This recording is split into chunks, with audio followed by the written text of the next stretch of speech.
दर्शन हीरानंदानी का एक विस्फोटक कबूलनामा आया है। आपको ये बता दें, ये महुआ मोइत्रा वाला मामला है जो कि पिछले रविवार से ही चला आ रहा है। इस ब्रेकिंग न्यूज पर ताजा जानकारी दे रहे हैं अखिलेश शर्मा जी। अखिलेश जी, बिल्कुल, ये बड़ी खबर आ रही है कि जो खबर हम आपको लगातार बता रहे हैं कि टीएमसी सांसद महुआ मोइत्रा के ऊपर यह आरोप था कि उन्होंने रिश्वत लेकर के लोकसभा में सवाल पूछे हैं और इसमें दर्शन हीरानंदानी का नाम बार बार आया था, क्योंकि जो शिकायत थी जय अनंत देहाद्राई की, जो कि उन्होंने बीजेपी सांसद निशिकांत दुबे को फॉरवर्ड की थी और जो निशिकांत दुबे ने लोकसभा अध्यक्ष को दी थी और लोकसभा अध्यक्ष ने इसको आचार समिति को भेजा है और आचार समिति ने 26 तारीख को बैठक बुलाई है। तो अब यह खबर आई है कि जो दर्शन हीरानंदानी है उनका हलफनामा सामने आया है, विस्फोटक कबूलनामा उनका सामने आया है और इसमें स्पष्ट तौर पर उन्होंने लिखा है कि महुआ मोइत्रा ने उन्हें संसद का लॉगिन और पासवर्ड ये दोनों दिए थे।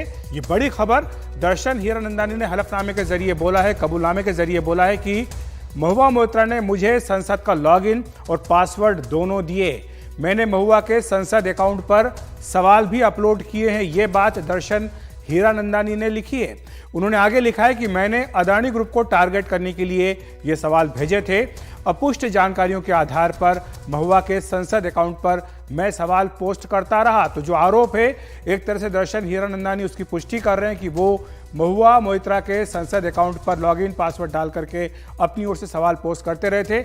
वो राजनीति में तेजी से तरक्की चाहती थी, ये भी आरोप दर्शन हीरानंदानी ने अपने हलफनामे में लिखा है और यह भी कहा है कि तेजी से तरक्की करने के लिए पीएम नरेंद्र मोदी को निशाना बनाया है। ये बात भी दर्शन हीरानंदानी ने अपने इस हलफनामे में कही है। उन्होंने ये भी कहा है कि पीएम मोदी को निशाना बनाने के लिए अदानी को टारगेट किया, क्योंकि उन्हें बताया गया कि अगर आप पीएम मोदी को टारगेट करेंगे तो आपको लोकप्रियता मिल जाएगी। ये बात दर्शन हीरानंदानी ने अपने हलफनामे में लिखी और यह कहा गया कि अगर आपको पीएम मोदी को निशाना करना है तो आप अदानी समूह को टारगेट कीजिए। ये बात भी हलफनामे में लिखी गई है और मोदी अदानी को टारगेट करने के लिए महुआ मोइत्रा राहुल गांधी के लगातार संपर्क में थी। ये बात भी दर्शन हीरानंदानी ने अपने हलफनामे में कही है। इसके अलावा कुछ और भी नाम उन्होंने लिखे हैं। सुचेता दलाल, शार्दुल शराफ, पल्लवी शराफ, ये भी मदद कर रहे थे। ये भी आरोप लगाया है दर्शन हीरानंदानी ने और साथ ही महुआ की शशि थरूर और पिनाकी मिश्रा ने भी इस काम में मदद की है। ये भी दर्शन हीरानंदानी ने हलफनामा देकर आरोप लगाया है और साथ ही ये भी आगे लिखा है कि महुआ ने इस काम में विदेशी पत्रकारों को साथ लिया। कुछ जो पब्लिकेशन से विदेशी, उनके नाम भी दर्शन हीरानंदानी ने इस हलफनामे में लिखे हैं। यह है फाइनेंशियल टाइम्स, न्यूयॉर्क टाइम्स और बीबीसी के पत्रकार थे जो लगातार महुआ मोइत्रा के संपर्क में थे और जिनके जरिए महुआ मोइत्रा अदानी समूह को और पीएम नरेंद्र मोदी को टारगेट कर रही थी। इसके साथ ही यह भी लिखा है दर्शन ने कि कई भारतीय मीडिया हाउस से भी महुआ मोइत्रा संपर्क में थी। उन्होंने आगे लिखा कि मैं ये उम्मीद कर रहा था कि महुआ का साथ देने से मुझे विपक्षी राज्यों में मदद मिलेगी। और जो आरोप आप जानते हैं कि जय अनंत देहाद्राई ने लगाए थे, ये कहा था कि दर्शन की ओर से कई महंगे तोहफे महुआ मोइत्रा को मिलते रहे, तो उसकी पुष्टि भी दर्शन हीरानंदानी ने इस हलफनामे में की है और ये आरोप लगाया है कि वो महुआ मोइत्रा को महंगे गिफ्ट देते रहे थे और ये तमाम जो गिफ्ट है इसकी सूची एक लंबी फहरिस्त भी है और साथ ही जो उनका सरकारी आवास है उसका भी रेनोवेशन कराया। ये बात भी दर्शन ने अपने इस हलफनामे में लिखी है और साथ ही ये भी स्पष्ट किया है कि पीएम मोदी को निशाना बनाने के लिए अदानी समूह को निशाना बनाया है। तो ये सारी बातें हैं जो एक के बाद एक दर्शन हीरानंदानी ने इस अपने हलफनामे में कही और जो ये विस्फोटक कबूलनामा है, हलफनामा है, ये इस पूरे मामले को एक नया मोड़ दे देता है, क्योंकि अभी तक महुआ मोइत्रा इस पर अपनी एक अलग राय रखती आई थी, लेकिन अब दर्शन हीरानंदानी के इस हलफनामे के बाद यह स्पष्ट हो गया है कि किस तरह से मोदी और अदानी को टारगेट करने के लिए महुआ मोइत्रा ने दर्शन हीरानंदानी की मदद ली। और जो बात दर्शन हीरानंदानी कह रहे हैं, यह हलफनामा काफ़ी बड़ा है। इसमें उन्होंने पूरा विस्तार से बताया है कि किस तरह से और कब वो महुआ के संपर्क में आए और कितने समय से वो उनके संपर्क में थे और क्या क्या कब कब किस किस मौके पर उन्होंने मदद की है। ये बात भी उन्होंने इसका जिक्र इस हलफनामे में किया है। आपको यही बता दें कि इस पूरे मामले में कल भी हाई कोर्ट में सुनवाई होनी है। जब महुआ मोइत्रा ने अपनी ओर से जो शिकायत की है उस पर कल सुनवाई होनी, जो डिफेमेशन केस फाइल किया है उस पर भी कल सुनवाई होगी। तो ये कुल मिलाकर के हलफनामा है जो दिया है महुआ मोइत्रा के बारे में दर्शन हीरानंदानी ने। बिल्कुल अखिलेश जी, ज़रा अगर आप थोड़ा सा पिछले 3-4 दिन के इतिहास में जाएं और 3-4 दिन में जो हुआ उसके बारे में अगर बताएं, ये मामला किस तरीके से अनफोल्ड हुआ, कैसे सामने आया, ये जो कैरेक्टर्स हैं जिनके बारे में बात हो रही है, ये लोग कौन हैं, उससे एक आइडिया मिलेगा कि ये क्यों ज़रूरी हो जाता है, ये जो उन्होंने अपना कबूलनामा दिया। देखिए, इसमें जो सबसे मामला जो सामने आने की बात हुई तो जय अनंत देहदराई करके वकील हैं, जो कि महुआ मोइत्रा के करीबी रहे हैं, उन्हें जानते हैं बहुत अच्छे से। और उन्होंने ये एक शिकायत अपनी जो थी वो बीजेपी के सांसद निशिकांत दुबे को दी, साथ ही उसकी एक शिकायत की एक प्रति जो है सीबीआई को भी सौंपी। इसमें उन्होंने कई गंभीर आरोप लगाए। इसमें ये कहा उन्होंने, जो सारी बातें अभी हमने आपको विस्तार से बताई कि किस तरह से महुआ मोइत्रा ने लोकसभा में सवाल पूछे, सवाल पूछने के बदले में उन्हें महंगे तोहफे दिए गए, और उन्होंने साफ साफ दर्शन हीरानंदानी का नाम लेकर के ये आरोप लगाया था। इसके बाद निशिकांत दुबे ने ये जो शिकायत थी जय अनंत देहदराई की, इसको दिया लोकसभा स्पीकर को, क्योंकि अमूमन जब आप किसी सांसद के खिलाफ शिकायत करते हैं तो ये किसी अन्य सांसद के थ्रू ही जाती है। तो लोकसभा अध्यक्ष को ये शिकायत दी गई। इसके बाद लोकसभा अध्यक्ष ने इस शिकायत को एथिक्स कमेटी को भेजा, और अब एथिक्स कमेटी ने इस पर कॉग्निजेंस लेते हुए 26 तारीख को बैठक बुलाई है, जिसमें कि निशिकांत दुबे और जय अनंत देहदराई इन दोनों को ही मौखिक साक्ष्य देने के लिए बुलाया गया है। इस बीच महुआ मोइत्रा ने तमाम जो आरोप थे उनका पुरजोर तरीके से खंडन किया। उन्होंने कहा कि ये आरोप सरासर गलत हैं, और साथ ही उन्होंने डेफेमेशन का नोटिस भी तमाम पब्लिकेशंस को और इन जो किरदार इसमें सबको भेजा। इसी पिटीशन पर जो उनकी शिकायत है उस पर कल सुनवाई हाईकोर्ट में होनी। और इसी बीच अब ये दर्शन हीरानंदानी का एफिडेविट सामने आया है, जिसमें स्पष्ट तौर पर वो सारे जो आरोप लगाए हैं जय अनंत देहदराई ने, एक तरह से वो उनकी पुष्टि कर रहे हैं। हूबहू वही बातें, जो बातें जय अनंत ने कही हैं, वही बातों की पुष्टि वो खुद दर्शन हीरानंदानी करे। तो ये अपने आप में एक बहुत ही गंभीर मामला हो जाता है। हम शुरू से कहते आए थे कि ये गंभीर मामला है, क्योंकि कोई भी सांसद अपने जो प्रिविलेज मिला होता है, उसको विशेषाधिकार मिला होता है बतौर सांसद, उसका दुरुपयोग नहीं कर सकता है किसी भी कारोबारी को फायदा पहुंचाने के लिए। और साथ ही जिस तरह से ये आरोप भी लगाया गया था संकेत की महुआ मोइत्रा का जो लोकसभा का जो लॉगिन और पासवर्ड है वो भी जानकारी साझा की गई थी दर्शन हीरानंदानी को। इसको लेकर भी निशिकांत दुबे ने मिनिस्टर ऑफ आईटी जो है अश्विनी वैष्णव और राजीव चंद्रशेखर, उन्हें पत्र लिखा था। और उसके बाद राजीव चंद्रशेखर ने एक ट्वीट करके एक तरह से ये पुष्टि की थी कि जो बातें सवाल में पूछी हैं महुआ मोइत्रा ने उनके मंत्रालय से संबंधित, करीब करीब वही बातें जो बिजनेस हेड हीरानंदानी जब उनसे मिलने के लिए आए थे तब उन्होंने वही बातें की थी। तो एक तरह से ये उन्होंने पुष्टि की थी कि जो प्रश्नों की भाषा थी और जो मीटिंग में उठाई गई बातें थी वो करीब करीब एक जैसी थी। तो इसके बाद ये भी एक मामला उठा था, और ये भी आज जो हलफनामा आया है दर्शन हीरानंदानी का, ये स्पष्ट कर रहा है, पुष्टि कर रहा है कि किस तरह से जो महुआ मोइत्रा का लॉगिन था और पासवर्ड था वो इन्हें दिया गया, और इन्होंने उसका इस्तेमाल करते हुए सवाल भी पूछे। और वो दूर बैठे हुए थे, जो लोकेशन है उसकी दूर में थी, भारत में नहीं थी, वहां से उन्होंने सवाल पूछे। तो ये बहुत ही गंभीर हो जाता है कि आप अपने लॉगिन पासवर्ड को, जो कि एक मेंबर ऑफ पार्लियामेंट का प्रिविलेज है, एक सीक्रेट है, उसको आपने किस तरह से एक कारोबारी को दे दिया, और वो वहां से बैठ करके आपके बिहाफ पर, आपके लॉगिन से आपके बिहाफ पर सवाल पूछ रहा है। और वो सवाल का मकसद क्या था? पीएम मोदी को टारगेट करना, अदानी समूह को टारगेट करना, और जो बिजनेसमैन थे जिन जो सवाल पूछे थे उनके इंटरेस्ट को फर्दर करना। बिल्कुल अखिलेश जी, अब जाहिर सी बात है ये अब एक मुद्दा जांच का विषय बनेगा, क्योंकि अभी ये आरोप और प्रत्यारोप है कि एक आदमी कुछ दावा कर रहा है, दूसरा कह रहा है कि ये गलत है, अदालत में घसीट रहा है, और ये ऐसा समझा जाए 2:1 है। एक तरफ महुआ मोइत्रा अपनी बात कर रही हैं और यहाँ दो लोग जो हैं वो लगभग एक जैसी बात कर रहे हैं, तो मुझे समझ में आया। ऐसे में जांच का विषय ये भी बनेगा, क्योंकि बहुत गंभीर आरोप है कि आप लॉगिन और पासवर्ड किसी को दिए दें कि वो जाकर के उसमें अपना सवाल टाइप कर ले। जांच में ये भी पता चल जाएगा कि अगर ये लॉगिन पासवर्ड कहीं बाहर से हुआ है, वो आप ट्रेस कर सकते हैं कि वो किसने किया, या किस वो जो इंटरनेट प्रोटोकॉल या आईपी एड्रेस है उससे हुआ। आपको लगता है इस पे एक डिटेल्ड जांच अब लगभग निश्चित है? जो आचार समिति है उसका जांच का दायरा काफी विस्तृत होता है संकेत, वो उसको कई असीमित अधिकार प्राप्त है, क्योंकि उसका काम है कि सांसदों का आचार व्यवहार वो सुनिश्चित करे। तो आचार समिति के सामने अब ये मामला चला गया है, और चूंकि उन्होंने प्राइमा फेसी कॉग्निजेंस लिया है, माना है कि इसमें मामला बनता है, तभी उन्होंने मौखिक साक्ष्य देने के लिए बुलाया है। उसमें महुआ मोइत्रा को भी बुलाया जाएगा, उन्हें भी अपना पक्ष रखने का पूरा अवसर दिया जाएगा। लेकिन जो आपने बात उठाई है, क्योंकि जो निशिकांत दुबे की शिकायत थी उसमें उन्होंने ये स्पष्ट तौर पर मांग की है कि एनआईसी, नेशनल इन्फॉर्मेटिक्स सेंटर जो हमारा है, जो लोकसभा राज्यसभा सरकारी तमाम वेबसाइट्स को देखता है, उनको आप निर्देश दीजिए, उनसे पता लगाइए कि कहीं और से एक्सेस या लॉगिन हुआ है या नहीं हुआ है। तो ये मांग खुद निशिकांत दुबे ने अपने पत्र में, जो कि उन्होंने अश्विनी वैष्णव को और राजीव चंद्रशेखर को लिखा, उसमें की हुई है। और उसी के आधार पर अब तो पुष्टि कर रहे हैं, जिनके ऊपर आरोप लगाए गए थे कि उन्हें लॉगिन पासवर्ड दिया गया, उनका जो एफिडेविट आया है उसमें तो वो खुद ये लिख करके बता रहे कि हाँ मैंने एक्सेस मुझे मिला है, मुझे एक्सेस मिला। तो ये बहुत ही गंभीर हो जाता है। इसके साथ साथ जो आचार समिति है, एथिक्स कमेटी, वो आईटी मंत्रालय के अफसरों को भी बुला सकती है अपने सामने, एनआईसी के अफसरों को बुला सकती है, ये पता करने के लिए कि क्या वाकई एक्सेस हुआ है या नहीं हुआ है। तो ये भी एक बहुत बड़ा एक मैटर है जो सामने आएगा इस समिति के सामने। इसके साथ साथ जो 61 सवाल पूछे गए और जिसकी फहरिस्त हम बता रहे हैं कि 61 में से 50 सवाल वो थे जो कि हीरानंदानी समूह के कारोबारी हितों से जुड़े हुए थे, और उसमें जो सवाल थे वो ये थे कि अदानी समूह को कैसे टारगेट किया जाए, उसको लेकर के थे।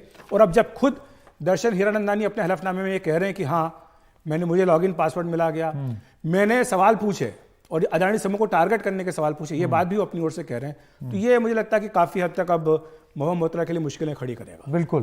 अगर अखिलेश जी आप ये बता सकें कि जब ये प्रकरण पूरा सामने आया तो उस समय महुआ मोइत्रा की तरफ से क्या स्पष्टीकरण आया, और अब मैं समझता हूं जब दो लोग इस तरीके की बात कर रहे हैं तो अब उनके लिए भी ये जानना अव्वल तो बहुत ज़रूरी होगा कि वो उनका वर्जन क्या है, और दूसरी चीज़ वो अपने आप को डिफेंड करना थोड़ा सा मुश्किल पाएंगी।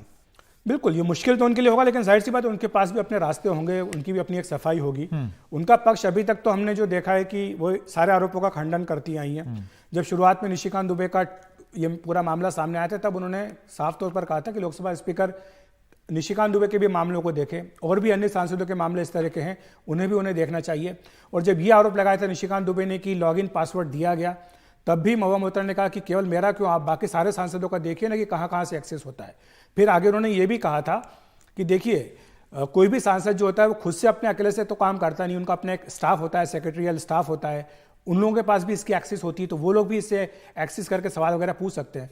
तो ये बात तक यहाँ तक तो जायज़ है, लेकिन जो बात खुद दर्शन हीरानंदानी अब कह रहे हैं कि उन्हें लॉगिन पासवर्ड दिया गया और वो भारत में नहीं, वो दुबई में रहते हैं, तो वहाँ से दुबई से वो एक्सेस कर रहे हैं। वीपीएन के थ्रू आप पता कर सकते हैं कि कहां से एक्सेस किया गया, किस पोर्टल को कब किया गया, कितने बजे किया गया, क्या लोकेशन थी यहां से एक्सेस किया गया, वो सब आजकल टेक्नोलॉजी के जमाने में संभव है। कोई और मेरे ख्याल से एक सवाल का जवाब ये देना भी मुश्किल पड़ सकता है, जिसका जवाब संभवतः वो देंगी, कि ये तो समझ में आ सकता है कि आप लॉगिन आईडी और पासवर्ड अपने स्टाफ को दे दें कि स्टाफ देख ले, या आपके आसपास के कुछ लोग दे दें, आपने किसी को वो अधिकार दिया हो। लेकिन दुबई में बैठा हुआ एक और कोई बिजनेसमैन अगर उसका एक्सेस ले रहा है, जो वो खुद दावा कर रहा है, खुद अपने तो ये समझाना मुश्किल होगा उनको। इंतजार रहेगा कि उनका क्या इस पर रिस्पॉन्स रहता है। राजनीतिक रूप से इसके बारे में अगर आप थोड़ा विश्लेषण कर दें कि इसके मायने क्या होते हैं, ये जो कुछ हो रहा है। देखिए, इसके मायने बिल्कुल स्पष्ट हैं। हालांकि दर्शन ने अपने जो हलफनामे में कई सारी बातें कही हैं कि वो महत्वाकांक्षी हैं और वो आगे बढ़ना चाहती थी तेजी के साथ। उन्होंने कहा कि 2 बार मुझे राज्यसभा ऑफर किया गया, लेकिन मैं लोकसभा का चुनाव लड़ना चाहती थी। जब वो विधायक थी तब दर्शन हीरानंदानी किसी बिजनेस समिट के दौरान कोलकाता में उनसे मिले थे। उसके बाद दोनों का संपर्क बढ़ा और काफ़ी ज़्यादा संपर्क आगे तक गया। तो ये सारी बातें तो दर्शन ने अपने इसमें लिखी हैं। लेकिन राजनीतिक तौर पर देखिए, महुआ मोइत्रा जो है वो काफ़ी वोकल हैं, काफी पुरजोर तरीके से अपनी आवाज उठाने के लिए जानी जाती हैं, और विपक्ष के जो तमाम नेता हैं उनके साथ उनके बहुत अच्छे संबंध भी हैं। तो यानी अगर एक मुद्दा शशि थरूर उठा रहे हैं तो महुआ मोइत्रा उसमें हाँ में हाँ मिलाएंगी, या पिनाकी मिश्रा अगर उठा रहे हैं तो उसमें उनकी बात होगी। तो इस तरह से एक जिसको बोलते हैं कि समूह बना हुआ है जो कि एक दूसरे का समर्थन करते हैं। तो ये बात तो एक यहाँ पर हुई। लेकिन जो दूसरी बात उनके लिए चिंता की होगी वो ये होगी, संकेत की जब से मामला सामने आया है, करीब 1 हफ्ता होने में आया, लेकिन अभी तक उनकी पार्टी ने, तृणमूल कांग्रेस ने उनके पक्ष में एक भी बयान नहीं दिया है। जब उनसे पूछा भी गया पार्टी से, तो पार्टी ने इस पर कोई भी टिप्पणी करने से मना कर दिया। हालांकि वो कोई उनका विरोध भी नहीं कर रहे, न उनसे उन्होंने कोई कार्रवाई करने की बात की महुआ मोइत्रा के खिलाफ, लेकिन समर्थन में जो समर्थन उन्हें अगर उम्मीद रही होगी कि मुझे मिले, वैसा समर्थन उन्हें नहीं मिला है पार्टी से। तो ये अपने आप में उनके लिए चिंता की बात होगी। और इसके साथ साथ अन्य पार्टियां जो INDIA गठबंधन की है, वहां से भी महुआ मोइत्रा को उतना खुलकर समर्थन नहीं मिला जैसा कि वो उम्मीद कर रही होंगी। तो ये भी शायद एक उनके लिए चिंता की बात होगी, और ये भी कम से कम दिखाता है कि किस तरह से जो उनके ऊपर आरोप लगे हैं वो गंभीर हैं, और बाकी दल भी मान रहे हैं कि इस पर कम से कम एक जांच होनी चाहिए। आपको लगता है कि राजनीतिक रूप से एक वेट एंड वॉच की स्थिति उत्पन्न होती जा रही है, कि विपक्ष में एक कंफ्यूजन की स्थिति आई कि अब ये देख लें ये पूरा मामला क्या है, इससे पहले कि हम अपना समर्थन दे दें? बिल्कुल, क्योंकि खास तौर से इस कबूलनामे के बाद तो हाँ, बिल्कुल ये बहुत ही संवेदनशील मामला है और गंभीर मामला है। क्योंकि हमें ये नहीं भूलना होगा कि दिसंबर 2005 में जब इसी तरह के आरोप 10 लोकसभा सांसदों के ऊपर लगे थे, तब एक कमेटी बनाई गई थी पवन कुमार बंसल की अध्यक्षता में, और आपको याद होगा स्टिंग ऑपरेशन था जिसमें कि सांसद जो है वो पैसा ले रहे थे, उनको ये कहा गया था कि आप सवाल पूछिए। 10 सांसदों की जो सदस्यता थी लोकसभा के और 1 राज्यसभा के, इनकी सदस्यता चली गई क्योंकि समिति ने इनको दोषी पाया। उसके बाद उन्होंने इसको सुप्रीम कोर्ट तक चैलेंज किया, सुप्रीम कोर्ट ने भी उनका साथ नहीं दिया, कहा कि ये जो फैसला था संसद का सही है आपकी मेंबरशिप जाने का। दिल्ली पुलिस ने उसमें मामला दर्ज किया और उसके बाद आज चार्जशीट फाइल हो चुकी है और मामला में ट्रायल चल रहा है। तो ये एक बहुत गंभीर मामला होता है, इसीलिए मुझे लगता है कि बाकी पार्टियां इस पर अभी तक अपने संयम रखे हुए कि कुछ बोले ना इस पर, क्योंकि चाहते ही देखें कि आगे इसमें क्या हो सकता है। लेकिन एक जो इसका दूसरा पहलू है वो देखना और उस पर बात करना बहुत जरूरी है। वो ये कि आप किस तरह से कारोबारी हितों के लिए एक कारोबार दूसरे कारोबारी घराने को आप निशाने पर लेते हैं। और जो एक कॉन्स्पिरेसी की बात आई थी, आपको याद होगा जब हिंडनबर्ग के खुलासे आए थे और जब ये कहा गया था हिंडनबर्ग के उससे दावे किए गए थे, तब ये बात स्पष्ट कही गई थी कि ये देश की अर्थव्यवस्था को नुकसान पहुंचाने के लिए और एक कारोबारी घराने को, अदानी समूह को नुकसान पहुंचाने के लिए हिंडनबर्ग ने साजिश की थी। और इसी में जॉर्ज सोरोस, इनका भी नाम आया था। तो ये तो तब की बात है। और अब आप ये देखिए कि ये देशी स्तर पर, भारतीय स्तर पर, घरेलू स्तर पर किस तरह से एक कारोबारी घराने के एक व्यापारी जो है वो ये कबूल कर रहे हैं कि उन्होंने सवाल पूछे ताकि अदानी समूह को के हितों को नुकसान पहुंचाया जा सके, प्रधानमंत्री मोदी की छवि को नुकसान पहुंचाया जा सके अदानी समूह के माध्यम से। तो ये सारी बातें जो लगातार कही जा रही हैं, एक तबके में कही जा रही हैं, वो दर्शन हीरानंदानी के हलफनामे से मुझे लगता है कि साबित हो रही है। अब आपके अनुभव में ये इस पूरे मामले की गंभीरता तो आपने बताई दी है कि कितनी है। इसमें इतिहास भी आपने बता दिया कि इससे पहले जब इस तरीके के आरोप लगे तो वो कहाँ तक गया। क्या पॉसिबिलिटीज हैं यहाँ पर, मतलब क्या हो सकता है आगे चल के जांच में जब ये पाया जाए या पूरी जांच हो जाए, उसमें क्या अलग अलग सिनारियोज या पॉसिबिलिटीज बन सकती? देखिए अभी तक तो आरोपी हैं। जैसा आपने खुद कहा कि आरोपी है, जब तक साबित नहीं होंगे इनको आरोपी कहा जाएगा। और जो न्याय व्यवस्था उसमें साफ सी बात है कि सभी को अपनी सफाई रखने का अधिकार होता है। तो महुआ मोइत्रा को भी ये मुझे लगता है कि सफाई देने का अधिकार आचार समिति देगी। जिस तरह से निशिकांत दुबे को और देहाद्राई को बुलाया जा रहा है अपना मौखिक साक्ष्य देने के लिए 26 तारीख को, उसके बाद अगर उनके साक्ष्य में समिति को लगता है कि दम है तो समिति आगे बढ़ेगी। समिति फिर महुआ मोइत्रा को भी बुला सकती है अपने सामने अपनी सफाई देने के लिए कि उनका पक्ष क्या है। और जैसा मैंने कहा है कि वो अन्य विभागों के जो सचिव हैं, अधिकारी हैं, उनको भी समिति अपने सामने बुला सकती है ताकि जो आरोप लगाए गए हैं उनकी पुष्टि के लिए जो सबूत दिए गए हैं उनमें सच्चाई है या नहीं है, तथ्यों की जांच के लिए भी अधिकारियों को बुलाया सकता है। समिति अमूमन ये करती है कि वो एक रिपोर्ट तैयार करती है, सारी जांच पूरी होने के बाद एक रिपोर्ट तैयार करेगी। वो रिपोर्ट, आचार समिति की रिपोर्ट, लोकसभा अध्यक्ष के पास जाती है। वैसे तो लोकसभा अध्यक्ष को भी ये अधिकार है सदन की ओर से कि वो चाहे तो अपनी ओर से कार्रवाई इस पर कर सकते हैं, क्योंकि वो अगर उन्हें लगता है कि रिपोर्ट में गंभीरता को बताया गया है कि कितने गंभीर आरोप हैं और अगर रिपोर्ट में ये कहा जाता है कि आरोप सच हैं तो स्पीकर अपनी ओर से कार्रवाई कर सकते हैं। लेकिन अमूमन ये होता है कि जब आचार समिति की रिपोर्ट आती है तो जब भी सत्र अगला होता है, जैसे कि मान लीजिए शीतकालीन सत्र आने वाला है नवंबर दिसंबर में, तो वो रिपोर्ट आचार समिति के सदन में रखी जाती है। इसके बाद इस पर अगर सदस्य चाहें तो आधे घंटे का डिस्कशन भी हो सकता है रिपोर्ट के ऊपर। और उसके बाद रिपोर्ट में अगर सिफारिश की जाती है कि इनके खिलाफ कार्रवाई की जाए तो उसके लिए एक प्रस्ताव जो है वो मूव किया जाता है और उस प्रस्ताव को अगर सबका समर्थन मिलता है तो वो प्रस्ताव मान लिया जाता है। जैसे कि 2005 में बंसल कमेटी की रिपोर्ट के बारे में सर्वानुमति से मान लिया गया था कि इनकी सदस्यता जानी चाहिए, तो वैसा भी कुछ हो सकता है। ये एक सारी बातें, लेकिन ये तब होगा जब समिति को लगता है कि ये आरोप सच है। दूसरी तरफ इसका एक दूसरा पहलू भी है, वो ये है कि जय अनंत देहाद्राई ने अपनी जो शिकायत है वो निशिकांत दुबे को तो भेजी, साथ ही उन्होंने सीबीआई में भी एक तरह का हलफनामा देकर के शिकायत दी है। तो सीबीआई के पास भी ये शिकायत उनकी है, पेंडिंग है। तो अब सीबीआई इस पर क्या करती है ये भी देखने की बात होगी। क्या सीबीआई इस पर कॉग्निजेंस लेकर के केस रजिस्टर करती है, इन्वेस्टिगेशन करेगी या नहीं करेगी, ये सीबीआई के ऊपर डिपेंड करेगा। लेकिन इसके दो पहलू हैं, एक तो संसदीय समिति जो जांच कर रही वो है और दूसरा सीबीआई के पास भी शिकायत है। जी, मैं आपसे एक सवाल ये भी पूछूंगा कि ये जो बाकी एमपी हैं जिनका नाम इसमें आया है इनके कबूलनामे में, और कुछ चैनल्स और न्यूज़पेपर्स के भी नाम इसमें आए हैं, तो क्या ये भी जांच के दायरे में आ सकते हैं अगर ये समिति चाहे तो? समिति चाहे तो इनको बुला सकती है, क्योंकि ये जो अब दर्शन हीरानंदानी का हलफनामा आया है ये जाएगा समिति के पास और जाहिर सी बात है कि ये वहाँ पर इस पर चर्चा होगी। मैं आपको बता दूं कि समिति जो है, आचार समिति, ये सुयो मोटो किसी का कॉग्निजेंस नहीं ले सकती। कोई आरोप अगर किसी ऊपर लगाए तो वो खुद से अपने से नोटिस जारी करके किसी सांसद को नहीं बुला सकती है। ये सुझाव दिया गया था कि समिति के पास ये अधिकार हो कि वो सुओ मोटो एक्शन ले। ये लालकृष्ण आडवाणी की अध्यक्षता में समिति बनी थी, तब ये सिफारिश की गई थी, लेकिन उसके लिए एक सब कमेटी बनाई गई थी।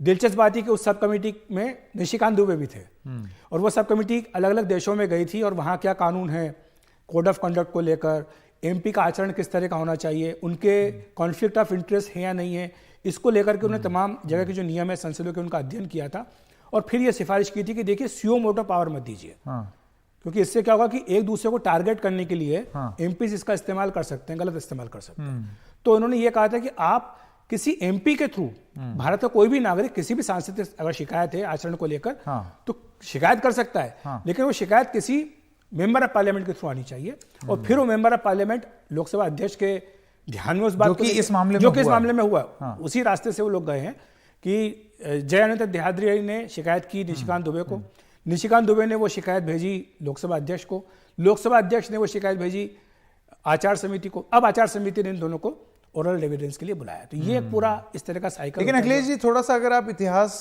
बताएं हमको, इससे पहले भी ये आरोप कुछ सांसदों पे लग चुके हैं कि कॉरपोरेट मकसदों को साधने के लिए या उसको आगे बढ़ाने के लिए एमपीज पर ये आरोप लगे हैं कि वो सवाल पूछते हैं, कि वो कुछ इस तरीके का सवाल पूछते हैं कि वो जो कोई कंपनी है उसका फ़ायदा हो जाए। जैसे कि मेरे ख्याल से कुछ साल पहले की ही बात थी, एक वाटर प्यूरिफायर मैन्युफैक्चर एक कंपनी थी और एक ये खबर आई कि जो एक सांसद हैं जो कि भारतीय जनता पार्टी की सांसद हैं लेकिन वो उसकी ब्रांड एम्बेसडर भी हैं इसी ब्रांड की, तो उन्होंने इस तरीके का सवाल पूछा कि उस कंपनी का, तो ये सब भी मामले ऐसे हुए हैं। होता है, इसमें अंतर एक थोड़ा सा करने की जरूरत ये कि ये मामला बिल्कुल सही है, ऐसा हुआ भी था, लेकिन तो उसमें उन्होंने कह दिया था कि हमें इसकी जानकारी नहीं है। हाँ। तो उसमें जैसा मैंने कहा कि ये जो कमेटी बनाई थी लालकृष्ण आडवाणी वाली अध्यक्षता की, जो खुद ही एथिक्स कमेटी के वो चेयरमैन थे, उन्होंने ये कहा था कि जिस तरह से राज्यसभा में कोड ऑफ कंडक्ट है मेंबर ऑफ पार्लियामेंट्स का, वैसा ही कोड ऑफ कंडक्ट लोकसभा के सांसदों के लिए भी होना चाहिए। राज्यसभा में क्या होता है कि वहां पर आप जब सांसद बनते हैं, सदस्य बनते हैं राज्यसभा के, तो आपको अपने बिजनेस इंटरेस्ट और आपको अगर कहीं से पैसा मिल रहा है, कहीं से तनख्वाह मिल रही है या कहीं किसी बोर्ड के आप मेंबर हैं, बोर्ड मीटिंग अटेंड करने के लिए आपको कुछ मिल रहा है, तो आपको उसका डिक्लेरेशन करना पड़ता है। वहां पर एक रजिस्टर बनाया गया है, सारे सांसदों को उसमें एंट्री करनी होती है अपने नाम के साथ और अपने बिजनेस इंटरेस्ट का डिस्क्लोजर करना होता है। ये जो रजिस्टर है ये कॉन्फिडेंशियल है, ये रजिस्टर पब्लिक डोमेन में नहीं आता, लेकिन ये चेयरमैन के नॉलेज में होता है। वैसा यहां पर नहीं है, लोकसभा में वैसा नहीं है, इसीलिए लोकसभा में यह मांग हुई थी कि कोड ऑफ कंडक्ट भी बनाया जाए और इस तरह का एक रजिस्टर भी मेंटेन किया जाए। इसमें होता यह है कि आप जब सवाल पूछते हैं या फिर आप किसी बिल पर चर्चा में भाग लेते हैं या आप 377 के तहत कोई मामला उठाते हैं, तो आपका कॉन्फ्लिक्ट ऑफ इंटरेस्ट आपका ना हो। अब जैसे इसमें इन्होंने कह दिया कि जी मुझे पता नहीं था, जो आप वाटर प्यूरिफायर की बात कर रहे हैं, कि वो विज्ञापन भी कर रही थी और उनको ये कहा गया कि कुछ सवाल भी पूछ लिया, तो उन्होंने ये कह के बच गई कि हमें इसकी जानकारी नहीं थी। लेकिन राज्यसभा में आप शायद नहीं बच सकते, क्योंकि राज्यसभा में आपको ये डिक्लेरेशन करना पड़ता है। तो ये जो एक विसंगति है लोकसभा और राज्यसभा में, इसको दूर करने का प्रयास लंबे समय से किया जा रहा है। ये आडवाणी समिति ने ही सिफारिश की थी कि ये सेम चीज अभी इस मामले में भी बोला जा सकता है। नहीं, इसमें लेकिन ये क्लियर है, यहाँ फर्क इसमें जो आचार समिति है उसका मैंडेट बिल्कुल क्लियर है। वो 2 लाइन का मैंडेट उसका बहुत साफ है कि सांसदों का जो आचरण है वो मर्यादित होना चाहिए और उस पर किसी भी तरह का इस तरह का आरोप अगर होता है तो उसकी जांच आचरण समिति कर सकती है, आचार समिति कर सकती है। तो इसमें कहीं भी आप ये इससे नहीं बच सकते कि मुझे इसकी जानकारी नहीं थी, क्योंकि ये आपको जानकारी है। और ये तो 2005 का तो आपके सामने मिसाल है। सही बात है। एक प्रेसिडेंट आपके सामने ये है कि जब 10 सांसदों की मेंबरशिप गई है और तब ये आरोप लगाए, ये दलील दी गई थी इन सांसदों की ओर से, देखिए संसद को सांसद की सदस्यता लेने का अधिकार नहीं है। क्यों? क्योंकि सांसद को चुनती है जनता, लोकसभा क्षेत्र के लोग चुनते हैं। तो ये चाहे लोकसभा अध्यक्ष हो चाहे बाकी सदस्य हो, वो बैठ करके तय नहीं कर सकते कि ये मेंबर रहेंगे या नहीं रहेंगे। हमको ये मालूम है कि यही प्ली सुप्रीम कोर्ट में दी गई, लेकिन सुप्रीम कोर्ट ने इसको नहीं माना था, क्योंकि उन्होंने कहा था कि पब्लिक इंटरेस्ट में आप सवाल पूछे। अब जो 61 सवालों की सूची दी गई है उस पर जो विश्लेषण किया गया, पाया गया कि 2 या 3 सवाल केवल इनमें से उनके संसदीय क्षेत्र के थे, बाकी सारे सवाल जो थे वो कॉर्पोरेट के इंटरेस्ट के थे। ये हमें ये मालूम है कि अमूमन इन सब मामलों में टाइम फ्रेम कितना होता है कुछ नतीजे पर पहुंचने का?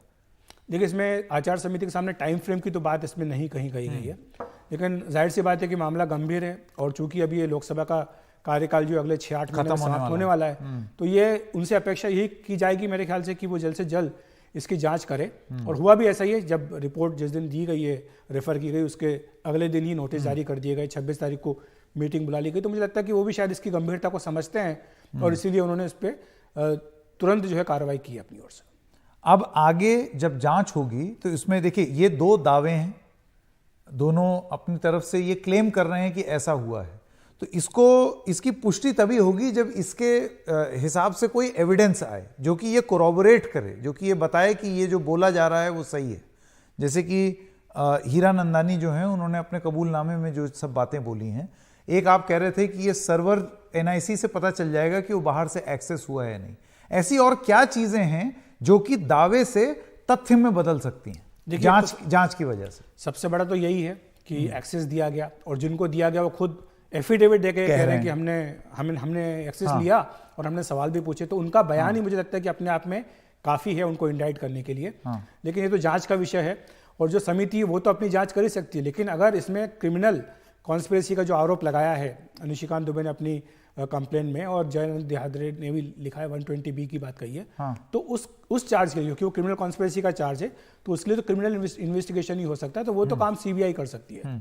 तो सीबीआई में कंप्लेंट है, अभी सीबीआई पे डिपेंड करेगा कि वो इसका कॉग्निजेंस लेती है या नहीं लेती है, या आगे इन्वेस्टिगेशन करती है एफआईआर रजिस्टर करके या नहीं करती है, तो ये उसी से पता लग पाएगा। लेकिन जो फिलहाल बात है, मतलब आप कहना चाह रहे हैं कि ये उनका शब्द बना उनका शब्द है कि ये एक महुआ मोइत्रा का दावा है, और दूसरी तरफ इन सब मामलों में अमूमन एक तो होता है एफिडेविट कि मैंने ये मैं कबूल रहा हूं, और एक होता है कि इस कबूलनामे के आधार पर कुछ ऐसे तथ्य जांच में जुट जाएं जिससे ये साबित हो कि ये बात जो ये बोल रहे हैं सही है। वरना तो दूसरा वाला भी ये दावा कर सकते हैं ना कि हो सकता है ये झूठ बोल रहे हैं। तो देखिए, कल हाईकोर्ट में इस पे मामले में सुनवाई शायद मेरे ख्याल से होगी, क्योंकि महुआ मोइत्रा ने जो डेफेमेशन का नोटिस दिया है उस पर कल सुनवाई की बात कही जा रही है, तो हो सकता है उसमें महुआ मोइत्रा अपना आगे का पक्ष रखें। लेकिन अभी तक तो 2 हलफनामे उनके खिलाफ आ चुके हैं। करेक्ट। एक तो खुद सुप्रीम कोर्ट के वकील हैं, जयंत देहाद्रे सुप्रीम कोर्ट में प्रैक्टिस करते हैं, तो कानून तो वो जानते हैं, तो उन्होंने अपने हिसाब से इसका एफिडेविट लिख करके दिया है। और दूसरा दर्शन हीरानंदानी का ये एफिडेविट आया, और एक तरह से वो गवाह बन गए। आप इसको इस तरह से भी देख सकते हैं कि वो गवाह बन गए हैं इस मामले में। आप इसको राजनीतिक रूप से एम्बैरेसिंग मानते हैं, टीएमसी एज अ पार्टी और महुआ मोइत्रा बतौर सांसद? देखिए, महुआ मोइत्रा का और ममता बनर्जी का कोई संबंध बहुत अच्छा तो है नहीं, क्योंकि जो पार्टी को जानते हैं, कवर करते हैं, वो तो कई बार उन्होंने 1-2 बार इस तरह के मामलों में टिप्पणी भी की है, सार्वजनिक रूप से उनके बारे में टिप्पणी की है, तो ये तो दिखाता है। और जहाँ तक ममता बनर्जी की अपनी खुद की पॉलिसी का सवाल है, तो उनकी तो सरकार जो है वो प्रो इंडस्ट्रियल पॉलिसी लेकर के चलती है। वो किसी भी एक इंडस्ट्रियल घराने को या किसी एक इंडस्ट्रियलिस्ट को टारगेट करने के पक्ष में मुझे कभी दिखाई नहीं दी। और जिस तरह से यहाँ पर भी INDI गठबंधन में ये बातें होती थी, मुझे लगता नहीं कभी ममता बनर्जी ने उसका साथ दिया। तो ऐसे इस लिहाज से क्या महुआ मोइत्रा अपने खुद से ये प्रोजेक्ट चला रही थी, ये बात मुझे लगता है ममता बनर्जी जरूर जानना चाहेंगी कि आखिर इनके पीछे उनका इंटेंशन क्या था। तो उसके बाद ही वो उनके भविष्य के बारे में कुछ फैसला पार्टी करेगी। लेकिन यहाँ पर ये जांच क्या होती है, जांच की का रिजल्ट क्या आता है, नतीजा क्या आता है, इस पर भी काफ़ी कुछ निर्भर करेगा कि टीएमसी आगे इस बारे में क्या सोचती है। लेकिन जैसे मैंने आपको थोड़ी देर पहले कहा कि टीएमसी ने अभी तक उनके पक्ष में कोई बयान नहीं दिया है। बिल्कुल। ये भी बात आ रही थी कि शायद उनसे पूछा गया है कि क्या करें, और फिर उन्होंने जब कहा कि मैं तो कोर्ट में जाऊंगी, तो उन्होंने कहा कि आप, ये आपके और उनके बीच का मामला है, आपको जहाँ जाना है आप जा सकते हैं। बिल्कुल। तो अखिलेश जी बने रहिए। अश्विनी दुबे वकील भी हमारे साथ हैं और संजय सिंह जी भी हमारे साथ जुड़े हुए हैं, दोनों को जरा स्क्रीन पर दिखा दें। संजय जी, आपके पास आना चाहता हूं। पहले ये जो अब 2 हलफनामे आ गए हैं, 2 एफिडेविट्स आ गए हैं, इसको आप किस तरीके से देखते हैं? जो ये हलफनामा है दर्शन हीरानंदानी का, ये तो एक तरह का पूरा कन्फेशनल स्टेटमेंट कह लीजिए, उनका बाकी चीज कह लीजिए, या उन्होंने अपने एफिडेविट में ये सारी चीजें डाल करके उन्होंने पोजीशन बिल्कुल स्पष्ट कर दी। अब मैं ये मानता हूं कि एक चीज जो कैच फॉर क्वेरी बात पे शुरू हुई थी, वो काफी बड़ा उसका दायरा चला। ये रिसेंट टाइम्स का सबसे बड़ा पॉलिटिकल स्कैंडल होगा, वो भी एक ऐसे व्यक्ति के द्वारा। महुआ मोइत्रा को एक सामान्य एमपी के तौर पे नहीं देखना चाहिए। महुआ मोइत्रा पूरा जो एक लेफ्ट लिबरल ग्रुप था, या इतनी प्रखर वो जब खड़ी होती थी, उठती थी, बोलती थी, तो चारों तरफ मतलब उनके बोलने के पहले, बोलने के बाद, और मतलब गूंज की गूंज वो उस ग्रुप में चलती रहती थी। तो महुआ मोइत्रा जब ये कह रही हैं, और कल ही जैसे तेजस्वी यादव कह रहे थे कि महुआ मोइत्रा का ऐसा ऐसा ऐसे स्कूल गई, ऐसे कॉलेज गई, ऐसी जगह काम किया, तो ये चीज तो सोचा ही नहीं जा सकता है। अब पहले उनके जो मित्र थे और वकील जय किशन देवदलाई ने वो चीज कही, और दरअसल हीरानंदानी के कहने के बाद वो भी मेरे ख्याल में कल शायद वो डिफेमेशन वाला उनका केस आने वाला है। उसके पहले ये कहना, इसमें दो बहुत महत्वपूर्ण चीजें हैं। एक चीज वो कह रहे हैं कि वो बहुत ही एम्बिशियस थी, और वो जब यहाँ पे आई उसके पहले 2 बार उनको, उनका क्लेम है, महुआ मोइत्रा कहती थी, ये पोस्ट करती थी कि 2 बार उनको राज्यसभा की टिकट मिल रही थी, वो दे रहे थे, राज्यसभा भेज रहे थे, वो कहीं नहीं हम लोकसभा जाएंगे। और लोकसभा आते ही उन्होंने कहा कि मुझे देश में अपना नाम बनाना है। देश में कैसे नाम बनाना है, तो उनको ये सुझाव मिला, उसके ऊपर उन्होंने काम करना शुरू किया कि मोदी को टारगेट करो, अदानी के वाया, क्योंकि मोदी की बाकी चीजों को उनको लगता था, जो दर्शन हीरानंदानी ने कहा है कि उनकी पॉपुलैरिटी या उनका बाकी काम इस तरह का था कि आप सीधे उनको टारगेट नहीं कर सकते, तो अडानी ग्रुप को लेकर के टारगेट करो। लगभग उसी तरह की बात, इस तरह की बात जॉर्ज सोरोस एक बार पहले वो कह चुके थे हिंडनबर्ग रिपोर्ट के आने। इसलिए मैं कहता हूं कि इसके आने के बाद, और फिर वो तमाम चीजें कहते हैं कि कैसे वो इंडियन ऑयल का वो बिडिंग हुआ, फिर वो बिडिंग हमें नहीं मिला, वो जानती थी, उसका उन्होंने लाभ उठाया, तमाम उन लोगों से अनवेरिफाइड रिपोर्ट्स ले रही थी। तो ये जो इन्वेस्टिगेशन का दायरा है संकेत, आने वाले समय में ये काफी बढ़ता चला जाएगा। ये महुआ मोइत्रा तक रेस्ट्रिक्ट नहीं होने वाला है, क्योंकि उन्होंने जो कहा है वो चीज काफी बड़ी है। एक तरफ ये भी उसके साथ बात होगी कि मान लीजिए जो वो उन्होंने माना है कि उनके पास वो लॉगिन आईडी और पासवर्ड उन्होंने, महुआ मोइत्रा ने उनको दिया था। अब ये महुआ मोइत्रा मुझे मेरे ख्याल में बहुत जल्दी कर गई कोर्ट जाने की, उसके कारण और उनकी मिट्टी पलीद हो गई है।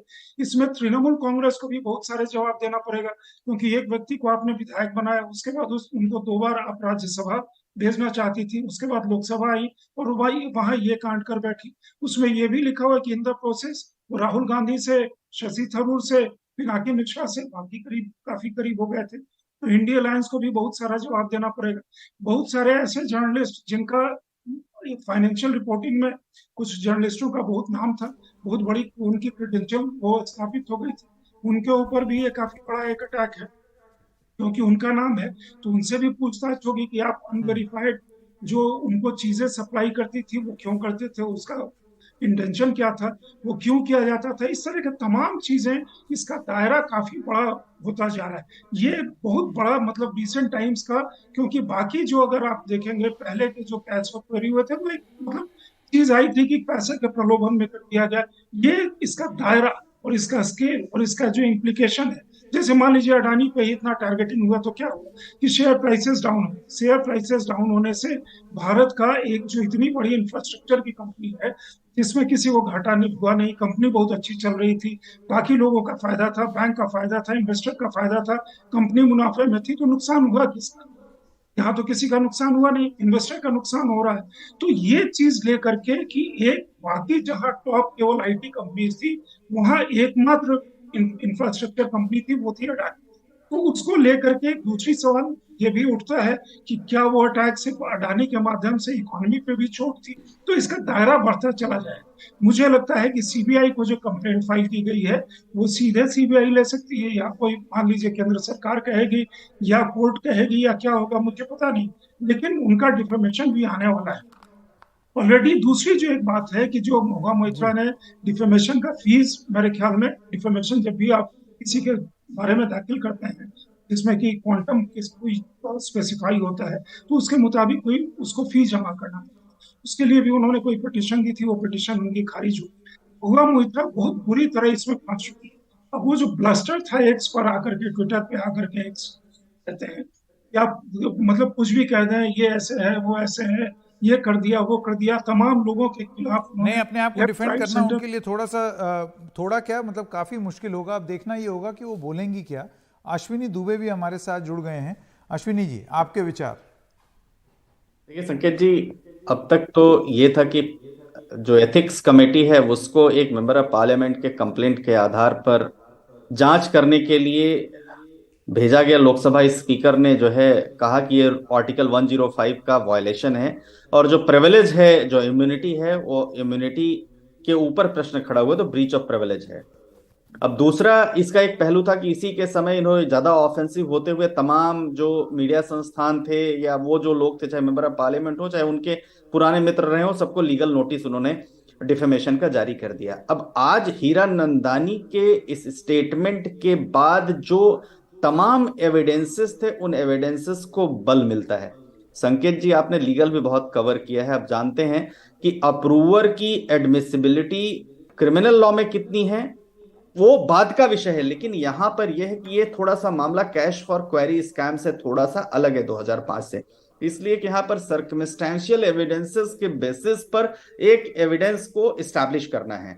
तो सर्कमस्टेंशियल एविडेंसेस में जो सबसे बड़ी चेन आती थी कि जो व्यक्ति जिसका इकोनॉमिक इंटरेस्ट हो, उस इकोनॉमिक इंटरेस्ट को लेते हुए उसने लगातार लॉगिन आईडी पासवर्ड लोकसभा का इस्तेमाल किया और प्रश्न लगातार पूछता रहा अपने व्यवसायिक हितों को सिद्ध करने के लिए, दूसरे के व्यवसायिक हितों को निरुद्ध करने के लिए।